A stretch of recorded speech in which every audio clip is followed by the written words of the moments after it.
warahmatullahi wabarakatuh. Di sini kami dari kelompok 5 akan mempresentasikan hasil dari kerja kelompok kami yang merupakan tugas dari satu mata kuliah perencanaan bangunan sipil terpadu. Dan di sini kami membuat suatu perencanaan struktur gedung kos 5 lantai. Sebelum itu perkenalkan, nama saya Rahmi Intan Faradina dengan NIM D011930. Langsung saja saya masuk kepada materi yang pertama. Di sini saya akan menjelaskan sedikit tentang latar belakang dari tugas yang kami kerjakan. Yang mana yang menjadi latar belakang dari tugas ini ada 3 poin. Yang pertama, Majene ini merupakan kota yang paling kecil di Sulawesi Barat. Namun sudah memiliki puluhan sekolah yang tersebar di seluruh kota. Sehingga Majene disebut juga sebagai kota pendidikan. Dan seiring dengan berjalannya waktu, mulailah muncul universitas-universitas yang berdiri di Majene. Selanjutnya, poin kedua yang menjadi latar belakang dari tugas ini yaitu jumlah pelajar yang semakin banyak ini akan memiliki dorongan untuk kebutuhan tempat tinggal sementara bagi para pelajar tersebut. Dan poin ketiga ataupun poin terakhir yang menjadi latar belakang yaitu mengenai rumah kos yang dirancang diharap dapat menjadi sebuah tempat tinggal sementara yang nyaman bagi para mahasiswa tersebut. Baik, saya atas nama Robi Artanto dengan NIM D011957 sini akan melanjutkan materi selanjutnya. Langsung saja, manfaat perencanaan. Dengan memiliki rumah kos dengan fasilitas yang baik dan membuat para mahasiswa lebih nyaman, oleh karena itu pada proyek ini, rumah kos dirancang dengan pertimbangan-pertimbangan tertentu agar menjadikan sebagai sebuah tempat tinggal sementara yang layak dan baik. Selanjutnya, tinjauan. Poin pertama, merencanakan sebuah bangunan tinggi dibutuhkan analisa yang cermat dan teliti supaya dapat output berupa dimensi dan spesifikasi tertentu sesuai kebutuhan bangunan yang direncanakan. Sebelum konstruksi dilaksanakan, analisa perencanaan meliputi struktur bagian bawah atau fondasi bangunan dan struktur bagian atas yang berbentuk fisik terlihat. Poin kedua, adapun aspek-aspek yang harus diperhatikan dalam perencanaan struktur adalah sebagai berikut. 1. Aspek lingkungan. 2. Aspek arsitektural. 3.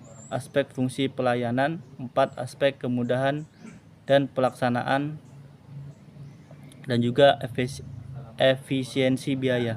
Baik, mungkin akan dilanjutkan dari pemateri selanjutnya. Baiklah, saya akan melanjutkan materinya. Perkenalkan, nama saya Joyo Saputra, NIM D01193029.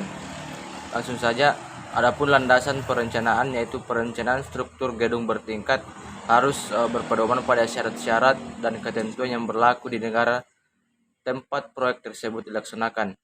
Dalam kasus ini proyek dilaksanakan di Indonesia, maka harus berpedoman pada standar nasional Indonesia mengenai perencanaan gedung dan buku pedoman yang lain yang dirasa sesuai. Kemudian, selain didesain dapat memikul beban vertikal atau beban gravitasi struktur bangunan tinggi, juga harus direncanakan tahan terhadap gempa. Untuk itu, perencanaan harus memperhitungkan beban lateral atau gempa. Kemudian metodologi. Secara garis besar data yang dibutuhkan dalam perencanaan dan perhitungan struktur utama gedung ini adalah sebagai berikut. Yang pertama, deskripsi umum bangunan meliputi fungsi bangunan dan lokasi yang akan didirikan. Yang kedua, dena dan sistem struktur bangunan meliputi rencana struktur yang akan direncanakan seperti atap, portal dan lain-lain sebagainya yang berfungsi sebagai perhitungan perencanaan lebih lanjut. Sedangkan rencana dena tersebut di atas merupakan studi awal yang berkaitan dengan perencanaan posisi dan kondisi bangunan seperti dinding, letak lift, letak tangga dan lain-lain sebagainya. Sekian materi saya lanjutkan ke materi berikutnya. Saya akan melanjutkan materi dari pemateri sebelumnya. Sebelumnya saya atas nama Zulfia dengan NIM D01193025. Baiklah, di sini Data tanah berfungsi untuk merencanakan struktur bangunan bawah yang akan digunakan atau fondasi. Data tanah tersebut meliputi poin pertama yaitu sondir untuk mengetahui kedalaman tanah keras di lokasi tersebut berdasarkan nilai konus resisten atau KC. Poin berikutnya yaitu soil test digunakan untuk mengetahui nilai berat jenis tanah yaitu Y. Kemudian poin ketiga yaitu direct share test atau yaitu data direct share test digunakan untuk mengetahui nilai kohesi tanah atau C dan untuk mengetahui sudut geser tanah. Kemudian yang selanjutnya merencanakan suatu bangunan membutuhkan ketelitian dalam perhitungan pembebanan. Salah satunya pembebanan yang diakibatkan oleh gempa. Oleh karena itu, perlu diketahui wilayah gempa dari struktur yang akan dibangun.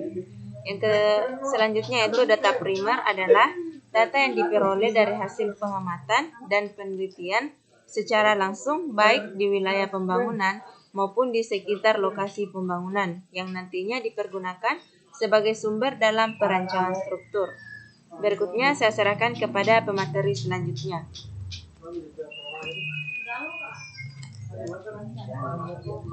Baiklah, saya akan melanjutkan materi dari Sulfia. Baik, nama saya Nasriana dengan NIM D011934. Nah, di sini pada slide ini kita dapat lihat ada gambar perencanaan dena lantai 1 dan dena tipikal lantai 2, 3, 4, dan 5. Nah, di sini hanya ada 2 dena, yang dimana dena lantai 1 adalah dena lantai dasar yang dipotong 1 meter dari lantai. Kemudian ada dena tipikal lantai 2, 3, 4, dan 5 yang di sini hanya digambar 1 dena karena ruang yang ada dalam dena tersebut sama. Kemudian di sini ada tampak depan, tampak belakang, tampak samping, kiri, dan kanan. Nah, di sini kami menggunakan atap pelana dan tipe kusen dapat dilihat pada gambar. Kemudian ada juga jemuran yang berada di masing-masing kamar. Dan kita masuk ke potongan AA. Nah, pada potongan A ini adalah potongan yang dapat dilihat dari dena, yang dimana apapun yang terlihat jika dipotong maka digambarkan dalam potongan ini, seperti rangka atap, pembesian, kemudian kusen jendela jika ada, sampai ke pondasi yang dimana kelihatan juga pondasi cakar ayam jika digunakan. Kemudian begitu juga pada potongan BB yang dimana dapat kita lihat kami menggunakan baja sebagai rangka atap. Nah, dapat dilihat juga jika didetailkan di sini ada detail atap yang dimana kelihatan sekali menggunakan rangka baja. Yang di sini atap dari potongan BB diperbesar kemudian diberi keterangan. Nah, di sini juga ada rencana kusen lantai 1, rencana kusen tipikal lantai 2, 3, 4, dan 5, kemudian rencana perpipaan air bersih atau sanitasi air bersih.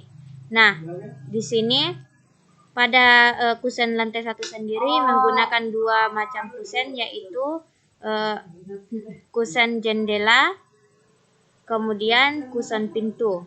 Nah, dari kusen pintu sendiri menggunakan 2 tipikal kusen pintu. Yang pertama kusen pintu yaitu kusen pintu 1 yaitu pintu depan atau pintu menggunakan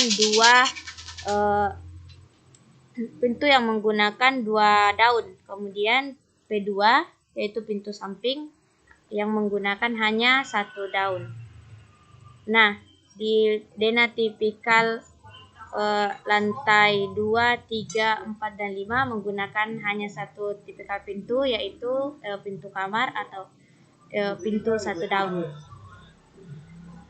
Nah, pada dena sanitasi air bersih sendiri itu di mana dapat kita lihat masalah perpipaan air bersih atau pipa-pipa air bersih yang ada di atas rooftop atau atap. Baiklah, adapun kesimpulan dari materi kami yaitu penyusun telah berusaha untuk menyelesaikan laporan ini dengan menyesuaikan kriteria perencanaan struktur gedung sesuai dengan pedoman peraturan perencanaan struktur yang berlaku. Dengan penyusunan laporan ini, penyusun dapat mengaplikasikan ilmu teknik sipil yang diperoleh selama kuliah mulai dari semester awal hingga akhir, serta bagaimana modal awal penyusun untuk terjun dalam dunia kerja di bidang teknik sipil. Baik, hanya itu yang dapat kami sampaikan dari materi kami. Lebih dan kurangnya mohon dimaafkan. Wabillahi taufiq wal hidayah. Assalamualaikum warahmatullahi wabarakatuh.